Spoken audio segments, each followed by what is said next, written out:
If you're serious about your skin and your skincare, there are a few things you're going to need to know.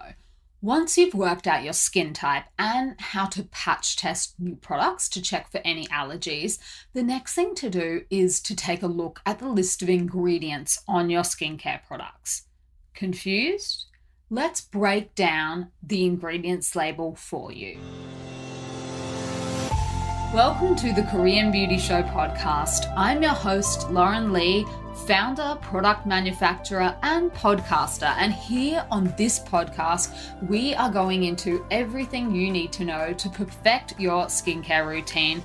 We have obviously got a big focus on K-beauty products here, but that is definitely not all that we talk about on the show. So you are in the right place if you want to take a deep dive into the world of Korean skincare while picking up a whole lot of other tips and tricks to perfect your routine, no matter which products that you're using. This podcast is brought to you by Style Story, your go-to for K-beauty. Shop the hottest trending products, ingredients, and brands online from a trusted source at stylestory.com.au. We deliver our Korean beauty products all around the world and offer free shipping both within Australia and internationally. So check the free shipping thresholds for details. Welcome back to another week of the show. If you are here with me again, welcome. If you are new, then a great time to join us. It is currently November. So what we're going to do this year is do things a little bit differently from what we did last year. We're going to take the podcast up until about the middle of December. And then I'm going to take a break for the holidays this year, which I didn't do that last year, but this year I have an overseas trip planned. So I'm going to be taking a little time off around the Christmas break. I hope that you guys will also be able to take a little break. So I thought it might be a good time to just put the pause on the episodes for a couple of weeks while we do that. So this is wrapping up. I'm not quite sure exactly how many shows we have left for this year, but I thought this week that we would take a deep dive into how to read basically an ingredients list and look at some of the tips and tricks to look out for, because I know that this can be very confusing and this is an area where people get, I think, a little bit caught up, particularly if they've just picked up little snippets of things from the internet and maybe some influencers and things like that. You can get a little tricked into exactly what you're looking at. So let's do that today. But first, to kick off for this week's news headlines, K-beauty flagship company LG Household and Healthcare, their stock prices have fallen to their lowest in a year and a half. And the reports are indicating that this is due to the slowing demand for cosmetic products in China. So the company is facing uncertainties for a couple of reasons. And one of them has been identified that no one really knows the future demand for cosmetics, particularly in China, but also how they're going to be affected by the Chinese government's regulation on luxury product consumption. So LG Household and Healthcare has a number of luxury K-beauty brands, including the history of Who, which is sometimes just shortened to Who, WHOO, Ohu, and then also Sum 37. So a lot of these type of more hanbang style products tend to be really popular in the Chinese market. So I think there are a few question marks over that. And this is unfortunately not an uncommon headline to see, particularly in the Korean media. You will often see various commentary and pieces about how Korean exports generally, not just K-beauty ones, are affected by what's happening in China. And that's because historically China and Korea have had I would say a fragile diplomatic relationship for a number of different reasons. But K-pop, K-drama, K-beauty in particular have been in the headlines probably, I would say, for the last 3-4 years because of how they've been affected by, the regulation that the government has brought in. The Chinese government at various times has tried to stop K-pop bands going over and promoting in China, Korean dramas. They've tried to, limit the amount of dramas that are brought in and marketed. So you will see this if you tune into any of the Korean headlines from time to time. So this is just another example of that. And obviously their stock price has been affected by that. So this one, I guess, let's wait and see. So it's at the lowest it has been for a year and a half. But again, I think LG, household and healthcare in particular, their brands would really appeal. A lot of their higher end brands particularly would appeal to the Chinese market. The Hanbang style of products is that kind where we're incorporating traditional Korean or Asian Oriental medicine techniques and ingredients into a cosmetic formula. And a lot of their brands do that.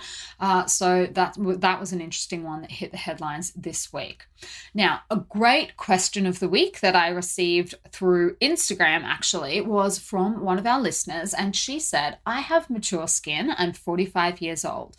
And if I had to choose one ampoule, which would be better? And the two that she was looking at were D'Alba's White Truffle Intensive Ampoule or Ampoule B's Glutathione Ampoule Serum. And so my next question to her was, well, how dry is your skin?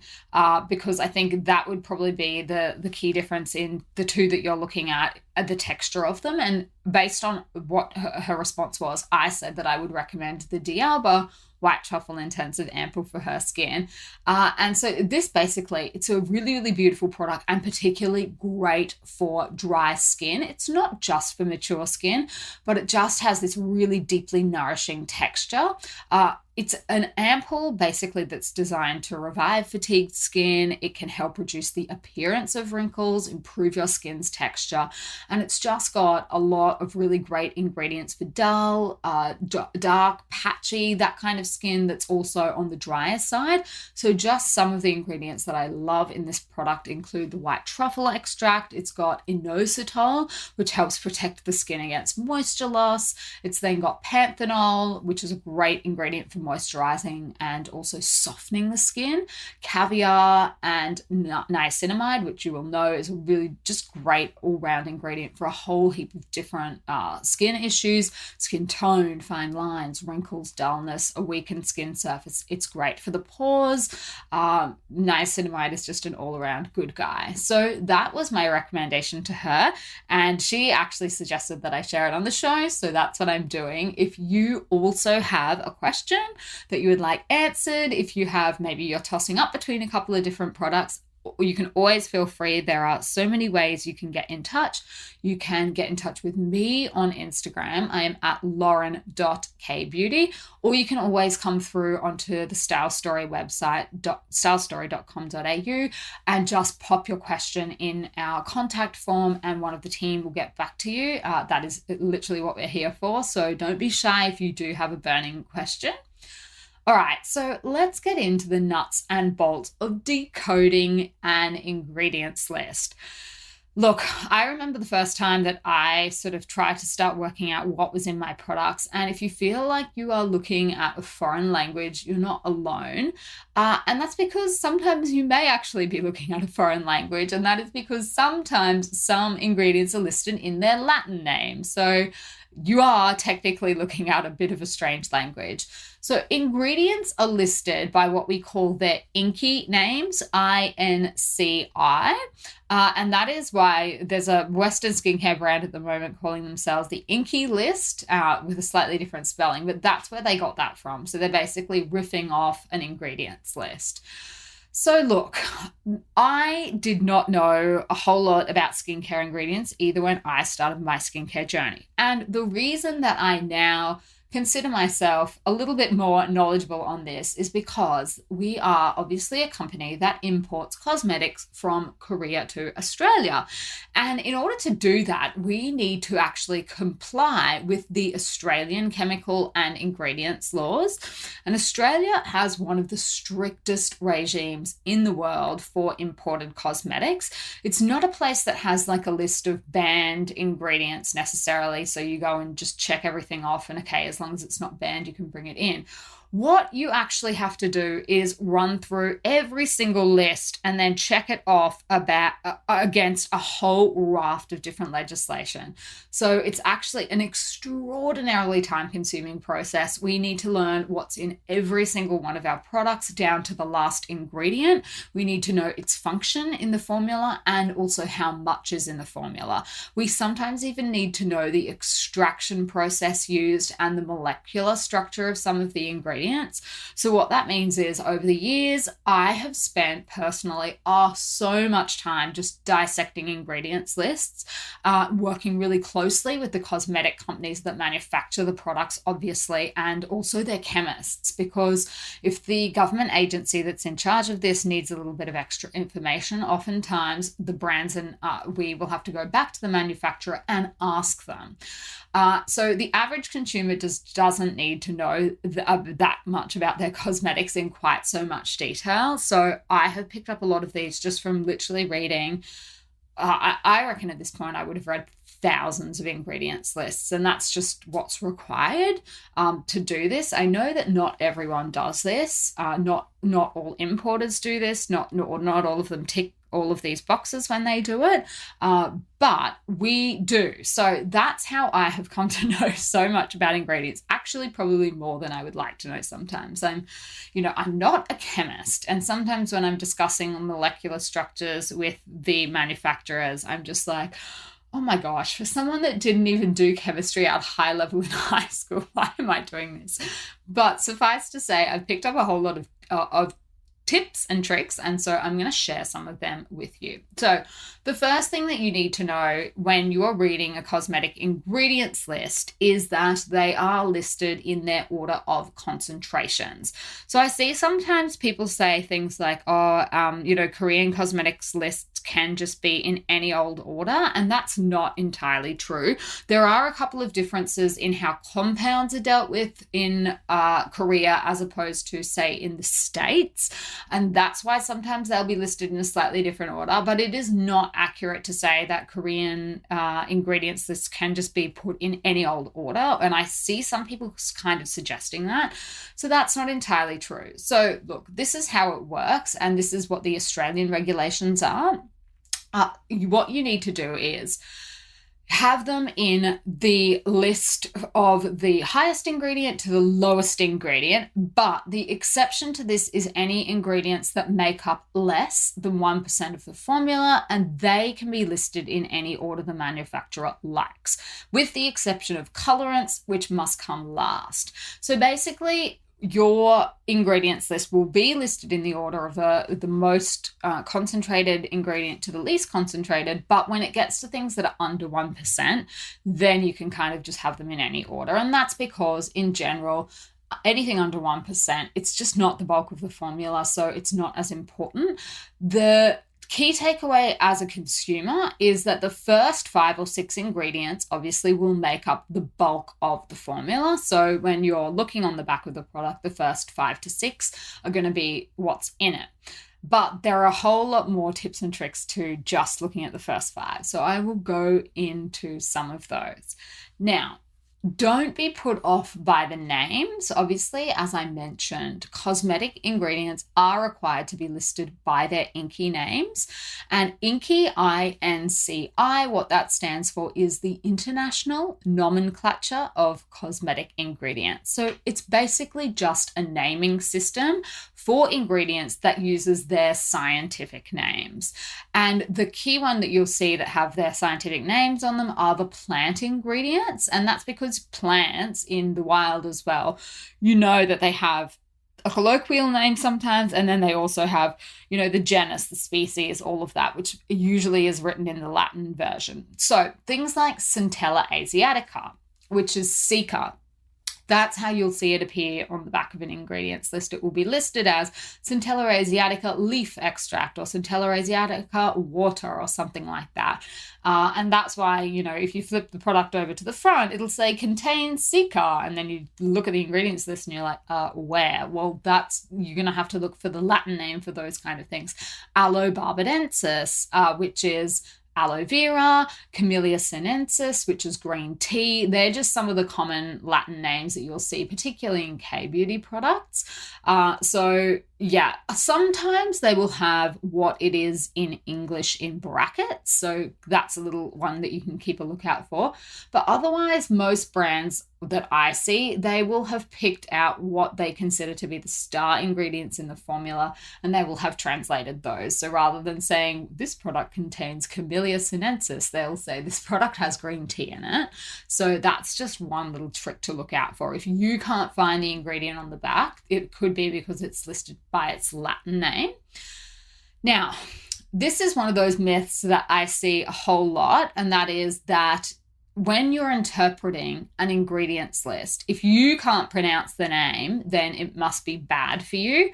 And I just think this is literally a load of crap, because obviously Camellia sinensis doesn't exactly roll off the tongue, and maybe you might not be able to pronounce that, but green tea is a great ingredient for the skin.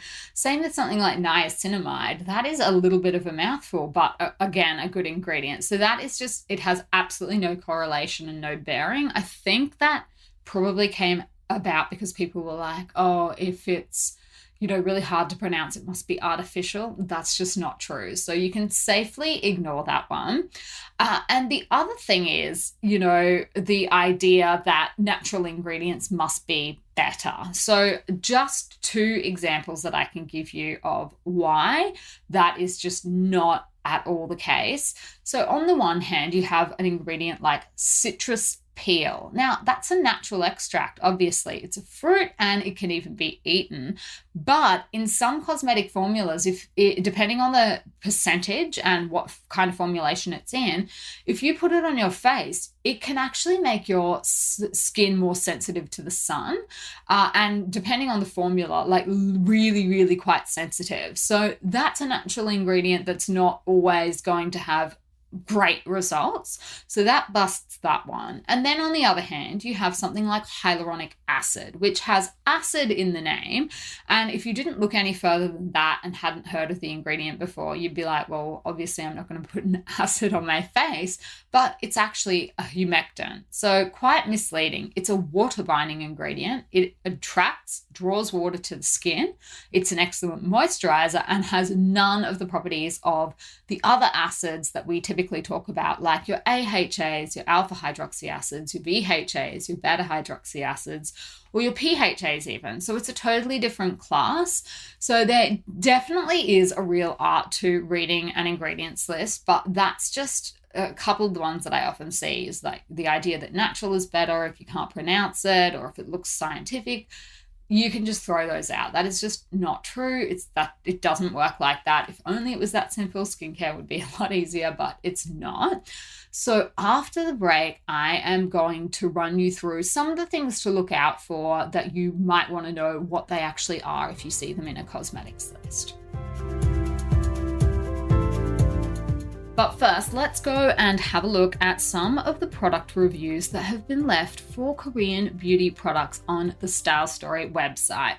The first review was a 4-star review, and this was for D'Alba Pierremont's First Spray Serum, and the reviewer said, loving it. This is the best serum so far. My skin is glowing all day. The second review was a 5-star review for iUnique's Propolis Serum, and it says, I was hesitant at first, but after using the serum, all those hesitations left. I love this and how it's helped my skin. And the last review was a 5-star review for Subi Brightening Powder Cleanser, and the reviewer said, my girlfriend bought me this cleanser and it's so easy to use. Little goes a long way and it feels really nice and gentle on my face. I've been using it for a couple of months and can definitely see a difference in how my skin looks and feels. Would highly recommend. So don't forget to leave your review on the Style Story website next time you're on there to earn points. And what you can do is you can actually redeem them for cash towards your next purchase so that you pay less for your products. It helps others to discover new Katie beauty products, and also you can be rewarded for it. So get reviewing. If you have some outstanding products from your last order that you haven't already reviewed, don't miss out on those sweet, sweet reward points. Get onto the website and leave your reviews, and we we will credit the points to your account. All right, so on to some of the little tips and tricks. And obviously, if you have sensitive skin, this is going to be of particular importance to you because you kind of need to know what you're looking at. And one tool that can help you, and this is also just a really, really great tool if you are new to cosmetic ingredients lists, there's a whole lot of free online dictionaries of cosmetic ingredients these days. CosDNA is one of them. I think that stands for Cosmetics DNA, which would make sense. And basically what they do is just explain to you the ingredient that you are looking at and what it kind of does. Now, some of these websites you need to be a little bit more careful than others, particularly when they're talking about giving a hazard score or whether an ingredient is, comedogenic and things like that, just because that doesn't have a fixed or defined meaning. And one of the rating systems that we talk about on this show, because it's so popular in K-beauty, is the EWG green grade rating system. So Korean beauty companies absolutely love this, but outside of Korea, it's not as popular. And that is because people are highly critical of the rating scheme that they use. So you will often see K-beauty brands trying to formulate to what they call the green grade standard. So the ingredients that come up as a green light as opposed to an orange or a red light. But here's why that standard is a little bit misleading. For example, you have an ingredient like retinol, and that is a red ingredient. I think they give that a rating of maybe 9 or 10. So really, really high. 1, I guess, being green light, go ahead, it's safe to use. And as we all know, retinol has a whole lot of uses and it's a popular ingredient in a lot of different products. So that kind of thing can be a little bit misleading. And then if you've got a company that's only manufacturing to the green grade standard, they're going to miss out on a whole lot of ingredients that are, in brackets, irritating, but have a legitimate purpose in a cosmetic formula. So do take these with a grain of salt. However, as a base to describe to you the ingredient that you're looking at, I don't think that they're a bad tool to use, particularly if you're new to this. So look, these are some common ingredients that you should at least know what they are in a cosmetic formula. So fragrances. If you see the word parfum on the ingredients list, then that means that the product contains fragrances. Now, fragrances in the last couple of years, I feel like have gotten a really, really bad rap, but the research that I have read to date suggests that in the general population of people using skincare products, an absolutely minuscule percentage of those will have a real and genuine fragrance allergy that causes problems to their skin. Now, obviously, I understand that there is a whole subset of other people that they just don't like their products to be fragranced. It gives them a headache maybe, or they just don't enjoy it. But for the vast, vast majority of people, fragrances are fine. And it really should be one of the very last ingredients that you see. And that is nearly always the case. I know even, for some people, I was one of the girls that reviewed one of our Decode products, and she said, oh, the fragrance was so overwhelming. And, that product contains literally 0.02% of fragrance, which is basically nothing. It is an absolute trace amount. But that's the difference between some people just find any fragrance at all to be a no-go, and then other people are like, oh, this is a very light, delicate fragrance. So this is so personal, but that is one to look out for on an ingredients list if you know for a fact. A lot of people that I speak to say that they really enjoy products that have an appropriate amount of fragrance in it because it adds to the sensory experience. And of course, the corollary to having completely fragrance-free products is you will get this this is very personal as well. I would describe it as a slightly plasticky smell. A lot of completely unfragranced products don't have the best smell to them. And what you're smelling is not a fragrance, but it is the raw smell of the ingredients. So that, again, is a personal smell, I guess, that you could say that puts some people off. So that is an entirely personal preference. Some people like to at least cover that natural smell to the ingredients so it's not as overpowering. And then some people just cannot stand any fragrance at all. But parfum is the one to look out for. And I think that's one most people are a little bit more familiar with. What you may be less familiar with is the essential oils. Now, essential oils are also often added as a fragrance, but because they are what we call in inverted commas natural fragrances, you will still often see some companies say that the product is unfragranced, and what they mean is it doesn't contain synthetic fragrance. It contains natural. So things like lavender oil, peppermint oil, sage oil, rosemary oil, tea tree oil, these are all essential oils. Some people don't like them, some people love them, but that's just a common class of ingredients to look out for. And of course, if you do have one of these in your product and the purpose of it is fragrance, then it does technically contain fragrance anyway. So just that's one to be to take note of. Then you've got a class of ingredients called detergents. So these are things like sodium lauryl sulfates. You've got your sodium laureth sulfate. You've got your cocamidopropyl betaine. So these are detergents that you will often see in cleansers. Now, look, if you have a cleansing product, you do need some sort of a detergent, but some of these, particularly what they call the SLS ones, so the sodium lauryl and laureth sulfate, can be a trigger to sensitive skin type. So that's one to look out for if you know that you have a problem with skin sensitivity. Then the other things that you need to look out for are preservatives. Obviously, most Korean beauty products that I know of, I can't think of too many these days that are completely preservative free.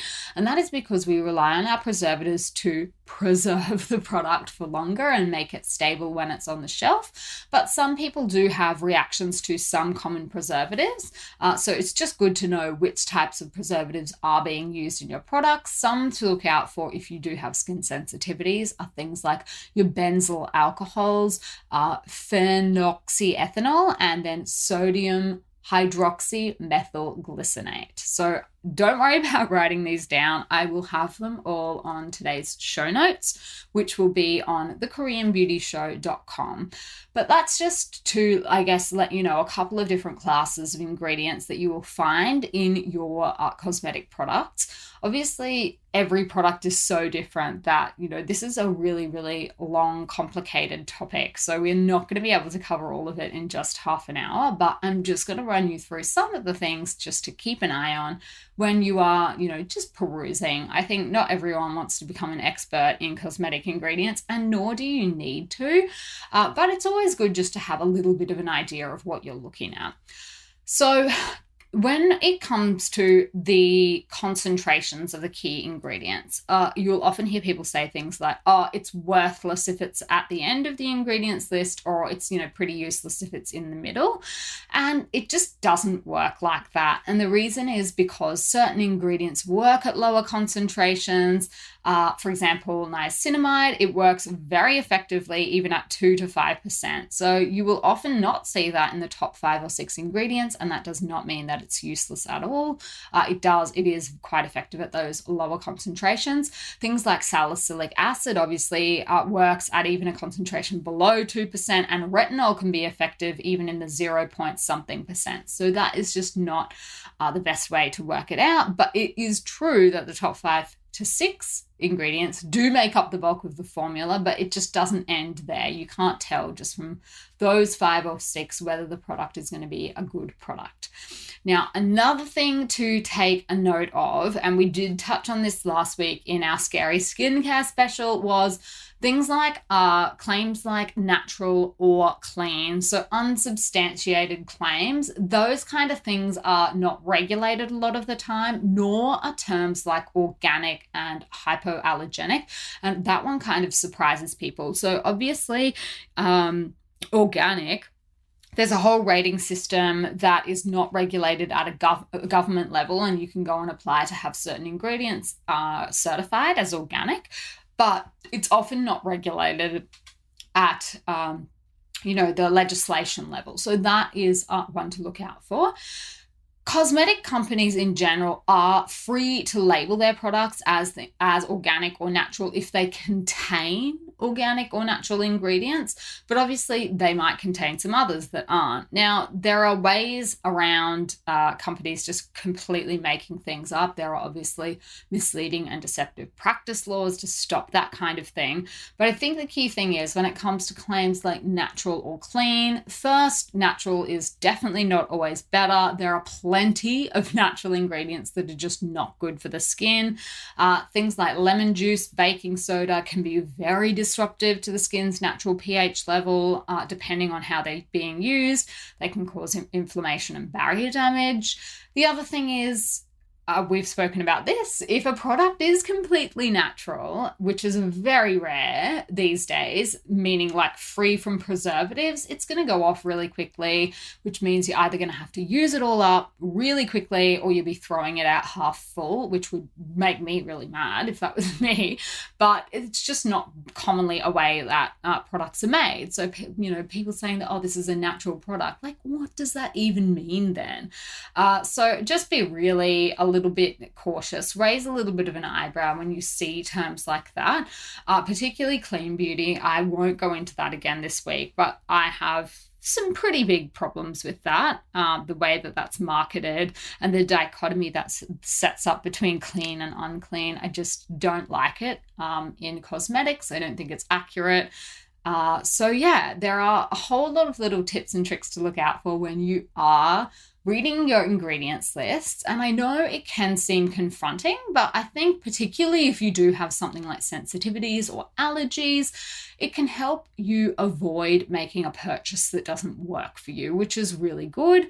And the other thing that reading your ingredients list should tell you is whether the price point of a cosmetic is really worth it. So when I'm talking about this, I'm talking about some of the really, really expensive products that run into the, $200, $300 mark. You will often be surprised to find that they contain some really common fillers and ingredients like petroleum jelly, lanolin, and mineral oil, which are just not that expensive. So do keep a little bit of an eye out when you are into that really, really high pricing point. I mean, cosmetic manufacturing in general is an art, and it's not necessarily true that, certain ingredients should make the product super, super cheap. And there are really, really cheap brands out there, and some people love them and some people go, formulation matters. However, when you're getting up into the really, really high price brackets, that's a good time to really be just taking a deeper look into the ingredients list and sort of saying, well, look, what's in here? Is that an expensive base ingredient? Like, what am I really paying for? Am I paying for the container maybe? I mean, there's some beautiful containers out there these days. Maybe you're paying for the marketing. The company does a lot of marketing. So just a few tips and tricks to look out for. I would love to know, is this an area that you guys would like to hear more about, or is this not of as much interest? Come and let me know so that I can plan some more episodes for you. I've already received a whole list of really great suggestions, so I will be working to incorporate them into the show going into the new year. I might try and get a couple in this year if I can, but I'm always open to your suggestions as well. I'm going to leave it here for this week. In the meantime, come and find me on Instagram or come and jump into the Facebook group and let everyone know what you thought of it. We are at stylestory.au on Facebook. And until next week, I will see you on Style Story.